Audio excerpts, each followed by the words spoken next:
Oke, selamat pagi teman-teman. Ya, hari ini saya mau membahas tentang satu kasus yang saya dapati atau saya lihat di NTT ya. Nah, kasus ini sebenarnya bukan kasus baru, tapi ini sering terjadi di NTT. Atau setidaknya kasus yang mirip-mirip seperti ini itu sering. Sehingga ini menimbulkan keresahan dan saya rasa saya harus membahasnya. Ya, ini berkaitan dengan tindakan-tindakan tradisional atau adat atau semacamnya lah yang dipercaya itu bisa menghasilkan efek-efek terapi medis.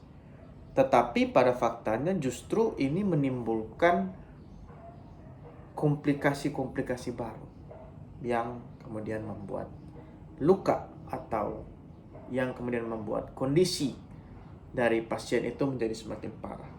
Ya teman-teman bisa melihat, saya akan tunjukkan di layar ini kasus teman saya yang dapati dan saya minta videonya untuk dikirimkan ke saya ya. Nah teman-teman bisa lihat ini video yang saya tampilkan ini adalah seorang ibu ya, seorang pasien. Ceritanya seperti ini. Pasien ini awalnya mengalami kesemutan di kaki ya kan, kemudian dia mencongkel sendiri kakinya pakai jarum jahit. Jadi ditusuk pakai jarum jahit. Awalnya setelah ditusuk bengkak, nyeri. 4 hari kemudian pasien berobat ke dukun untuk mengobati bengkaknya. Ya. Selama 2 minggu ke dukun dikasih obat berupa ramuan yang dikunyah, diludahkan kemudian dibungkus pakai kain pada pasien. Jadi dikunyah daun-daunan yang tidak tahu apa itu, ditutup di atas luka di kakinya yang awalnya ditusuk itu, karena yang kemudian ditusuk lalu bengkak, lalu dibungkus dengan kain, ditutup semua bersama dengan daun-daun itu. Selama 2 minggu kaki makin bengkak, makin merah dan makin nyeri. Waktu datang ke rumah sakit dan dibuka, itu kakinya berbau busuk dan tampak seperti yang di video ini, kuning, kakinya kulitnya terkelupas dan lain-lain. Saat sampai di rumah sakit, lukanya dibersihkan, ya daun-daun itu, ada belatung di dalam luka itu. Ya, tahu belatung kan? Nah, cacing yang kecil-kecil itu. Jadi hidup di dalam luka itu. Sayangnya teman saya tidak sempat videokan yang ada belatung.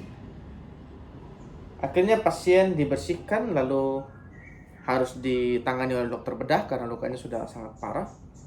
Dan puji Tuhan karena pasien ini tidak terlalu lama ditangani, belum sampai merusak ke pembuluh darah maupun ke sarafnya. Jadi setelah dibersihkan, kemungkinan besar prognosis atau pasien ini bisa mengalami kesembuhan yang baik. Tetapi saya mau bahas tuh di sini begini teman-teman. Ya, kalau kita lihat dari cerita ini, ada beberapa hal yang mau saya sorot. Dan ini mungkin teman-teman terutama di NTT atau mungkin kalau daerah lain juga ada yang sering pengobatan-pengobatan tradisional seperti ini itu perlu untuk mendengar ini. Ya. Di awal cerita dia menusuk jarum jahit ke kakinya. Inilah satu kesalahan yang sering dijumpai di masyarakat. Kulit kita ini, di seluruh tubuh kita ini Tuhan sudah ciptakan dengan salah satu tujuannya itu untuk sebagai barrier atau pelindung. Jadi kulit itu adalah memiliki fungsi proteksi pertama di dalam tubuh kita. Sehingga apapun dari luar, mau bakteri, mau kuman, virus yang mencoba untuk masuk ke dalam tubuh, itu akan diblok atau ditahan oleh kulit ini. Makanya kita tidak gampang luka kan, tidak gampang sakit kan. Padahal bakteri virus itu di mana-mana ada. Tetapi selama kulit kita masih lengkap utuh seperti ini, intak, nah itu tidak akan atau sulit untuk mereka masuk. Jadi tindakan menusuk kulit dengan jarum yang dilakukan oleh pasien ini itu justru membuka pintu untuk masuknya kuman atau agen-agen infeksius lainnya. Ya. Itu kita seakan-akan merusak pagar rumah kita sehingga pencuri itu gampang masuk. Lalu kita tidak tahu jarum ini bersih atau tidak. Yang pastinya tidak steril. Ya kan jarum diambil di rumah, jarum jahit pakaian ya pasti tidak steril. Sehingga sudah ditusuk merusak barriernya, justru ada kuman yang dari jarum itu masuk ke dalam kulit. Sehingga ini menimbulkan infeksi. Tahu dari mana infeksi? Bahwa 4 hari kemudian mulai bengkak, ya, itu tanda radang. Sudah mulai ada reaksi peradangan sehingga kaki yang ditusuk itu bengkak. Nah, celaka keduanya itu setelah infeksi, seharusnya prinsip penanganan infeksi pada luka itu adalah luka harus dibersihkan dan sedapat mungkin jangan sampai terpapar pada kuman atau virus atau apapun yang bisa menyebabkan infeksi. Lalu kalau perlu diberikan ya antibiotik atau anti nyeri, tergantung lukanya. Kalau ada perdarahan dihentikan. Tetapi celakanya pasien ini bukan ke vaskes, tapi dia ke dukun. Nah, dukun ini memberikan ramuan yang dikunyah. Ya, tidak tahu daunnya apa, tidak dijelaskan. Tetapi daun apapun, ya, tadi ingat ya, prinsip perawatan luka itu harus bersih dan kalau bisa, kalau memang ada luka harus dibersihkan dengan baik, lalu diberikan obat kalau perlu. Nah, ini diberikan daun yang tidak tahu daun apa, pastinya tidak steril. Siapa yang mau steril itu daun di kampung sana? Sudah gitu daunnya yang tidak steril ini dikunyah, teman-teman. Dikunyah ini air ludah manusia itu, jangan teman-teman kira air ludah itu bening-bening lalu bersih gitu ya. Air ludah itu isinya adalah banyak sekali kuman bakteri di dalamnya. Dan itu yang dikunyah kemudian bersatu dengan daun-daun ini lalu ditutupkan atau dibungkuskan ke kaki dari pasien ini. Jadi ingat tadi ya, kulitnya ditusuk sehingga barriernya terbuka. Lalu ini dengan sengaja oleh dukun ini diberikan ramuan yang dikunyah, yang isinya itu kuman dari daun dan kuman dari air liur ditaruh di situ. Ini sangat melawan prinsip perawatan luka. Bukannya dijaga supaya tetap steril, malah disengaja diberikan kuman. Ya.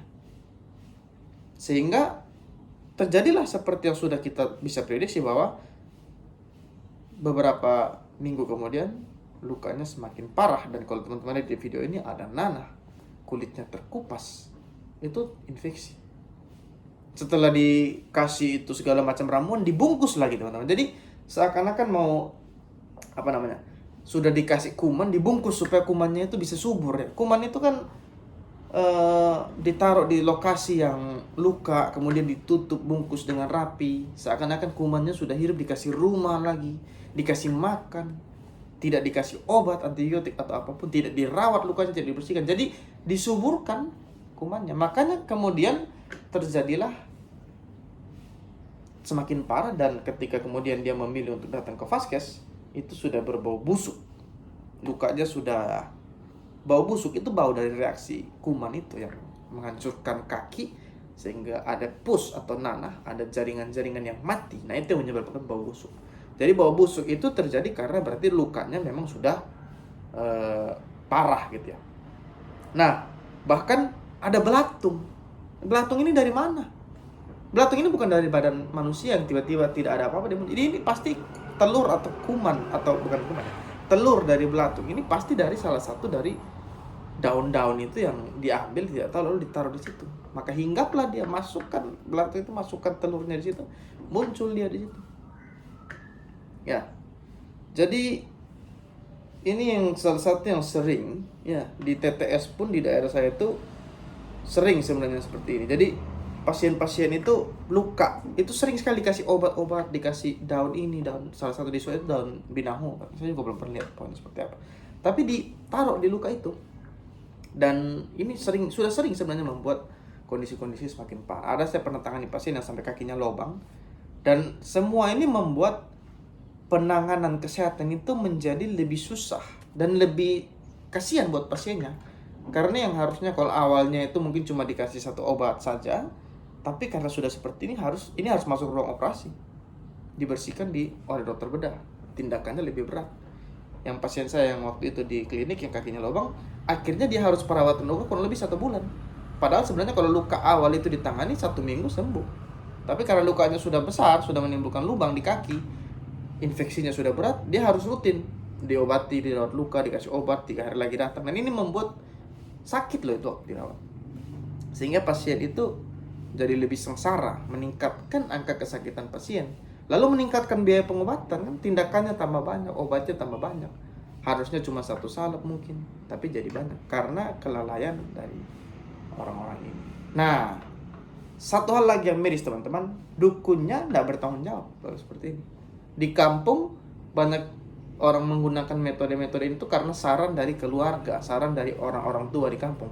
Tapi orang-orang tua itu tidak ada yang datang kalau sudah seperti ini. Tidak ada yang membantu biaya pengobatan, tidak ada yang antar juga. Dukun ini pun tidak peduli. Dilepas saja, padahal ini jelas karena kesalahan. Coba bayangkan kalau dokter yang salah kasih obat dituntut habis-habisan, tapi ini dukun jelas-jelas salah, tidak ada izin juga, tapi dia tidak bertanggung jawab. Jadi itu pesan yang saya mau sampaikan juga buat teman-teman. Jangan percayakan kesehatanmu pada orang-orang yang seperti ini, karena ketika terjadi sesuatu mereka tidak bertanggung jawab. Tidak ada ikatan, bahkan secara hukum pun tidak ada. Kalau dokter itu kan ada ikatannya, kalau dokter malpraktek kamu bisa tuntut. Jadi ada jaminan bahwa dia pasti akan memberikan yang terbaik. Tapi kalau dukun, kemudian orang-orang tua di kampung, mereka mengusulkan kalau ragu lebih baik tidak usah lah. Jadi teman-teman, untuk kesehatan itu kalian jangan percayakan pada orang-orang yang tidak bertanggung jawab. Itu satu. Lalu yang kedua, kalaupun ragu-ragu, ya tanya ke di internet banyak, cuma memang banyak juga yang sesat. Tapi minimal tanya ke orang yang profesional di bidang kesehatan. Ya, dokter boleh, perawat mungkin bisa juga. Tapi tanyalah kepada orang yang belajar di bidang kesehatan. Itu dari saya. Ya, saya harap teman-teman bisa mendapatkan sesuatu dari video ini, pengalaman ini, supaya tidak ada orang-orang lagi yang kemudian dalam tanda kutip menggunakan metode-metode yang justru membahayakan dirinya dan menimbulkan komplikasi-komplikasi yang bisa berakibat kerugian bahkan kematian. Dari saya, salam sehat.